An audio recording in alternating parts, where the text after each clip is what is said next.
Hello, myself. Hello, friends. I'm Anuradha Kadam, and today we are going to see 8th Science second chapter Microorganisms, Friend and Foe.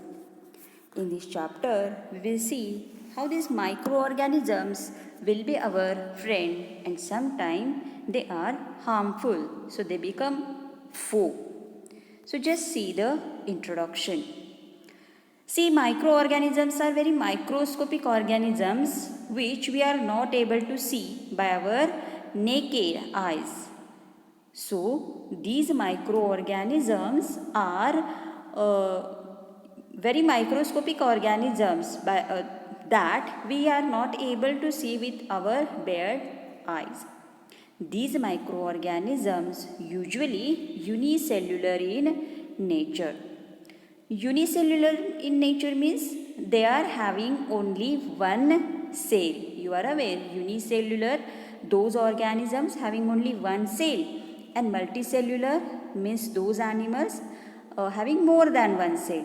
So, the microorganisms are usually unicellular in nature. See how these microorganisms are our friend and foe.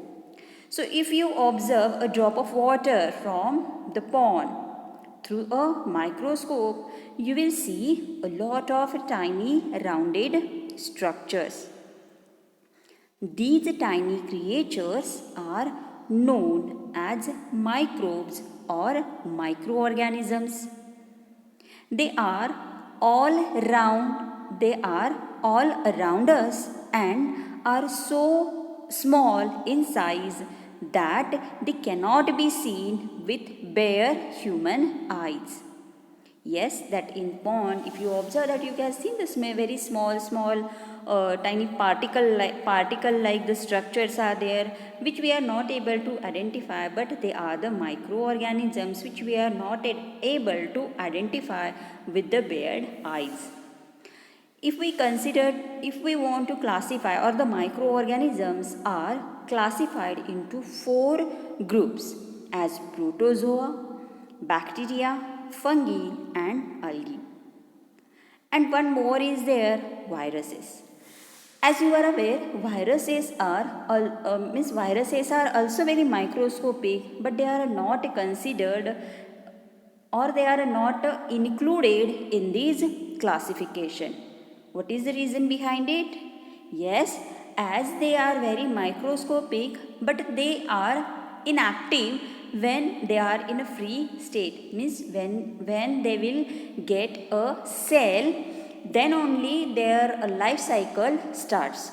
Otherwise, they are inactive. So, they are not considered as the microorganisms, or they are not included in this classification of the microorganisms. But normally we are suffering or we are getting benefits from protozoa, bacteria, fungi, algae and the viruses. Now we will see the bacteria first. So bacteria are those organisms which are the bacteria are those organisms which are everywhere.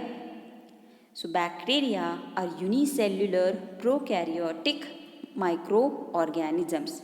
Prokaryotic means they are having a single cell. Some bacteria are useful and while some cannot. Some bacteria are useful for humans while some can be harmful. And you can see the image how their nature is. Now see the fungi. So the fungi are the saprotropic or the parasitic organisms. As you are aware what is mean by saprotropic organisms.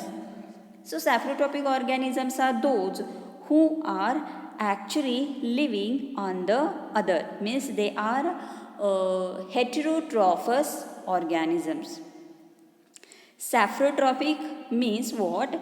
They are actually secreting a digestive juice on the material and there the digestion process completes and then they suck the solutions. Means the digested solution. This mode is known as the saprotropic mode of nutrition. Parasitic. What is mean by parasitic? Means they are not able to make their own. Now we will see the fungi. Yes, fungi are the parasitic. Parasitic means what? They are not able to prepare their own food. They are dependent on the others for the food. They are taking ready-made food from the other organism. They are mostly multicellular and not microscopic. As here you seen the picture of the fungi, we are able to see this. They are not microscopic, and normally the microorganisms are unicellular, but the fungi is mostly multicellular.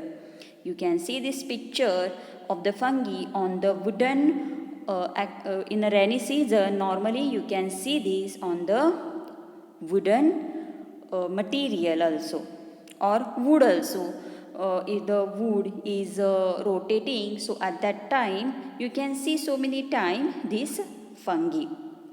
And you have observed that fungi on the moist bread also, or moist roti or chapati also.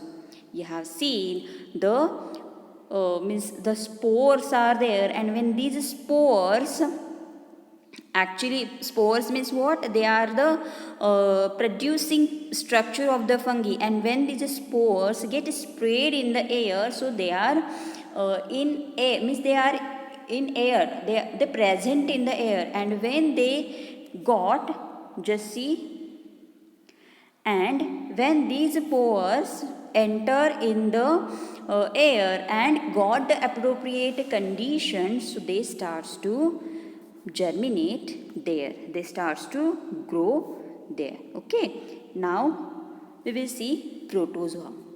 So protozoa are single-celled microscopic animals which include the flagellates, ciliates, saprozoans and many other forms. Normally you are aware the examples of protozoa are amoeba, then paramecium or plasmodium.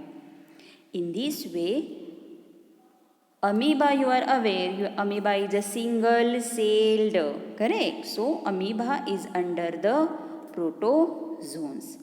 Now we will see the algae. So algae is a group of plants which is mostly aquatic. They are autotrophs. Autotrophs means they are able to prepare their own food as they contain the chlorophyll. You are aware, the plants are preparing the food with the help of photosynthesis process, and for that chlorophyll is required. And as algae contain the chlorophyll, so they are the autotrophs. But their body is not get divided into root, stem and leaf. Means normally the plant, if we consider the plants, it may be aquatic or it may be our normal plants. So they get divided into root and shoot system. But this algae is not get divided in such root, stem and leaf. So now we will see where do the microorganisms live. Microorganisms may be a single celled like bacteria, some algae and protozoa, or multicellular such as algae and fungi. They live in all type of environment ranging from ice cold climate to hot springs and deserts to marshy lands. See, microorganisms are present everywhere. It is not like that. In a specific climate, they can means able to survive. They are able to survive in an ice cold atmosphere or in a very hot atmosphere like a deserts, or in a marshy lands also they are able to survive. as they are different kinds of the microorganisms. See, these microorganisms are also found inside the bodies of animals, including humans. Yes, as I told, the viruses, they are present everywhere. The fungi, which is present everywhere. But when they got the appropriate condition, then they starts to germinate. In humans, in humans, sorry, in humans, we contain the bacteria which are helpful for our body.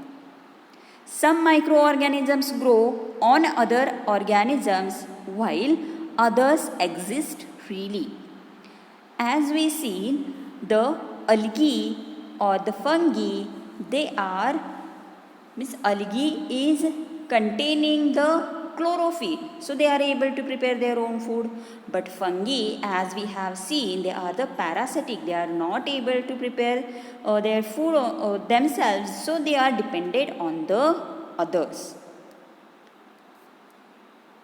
So in this first chapter so in this first part of the second chapter, microorganisms, friend and foe, we seen what is meant by microorganisms and its classification.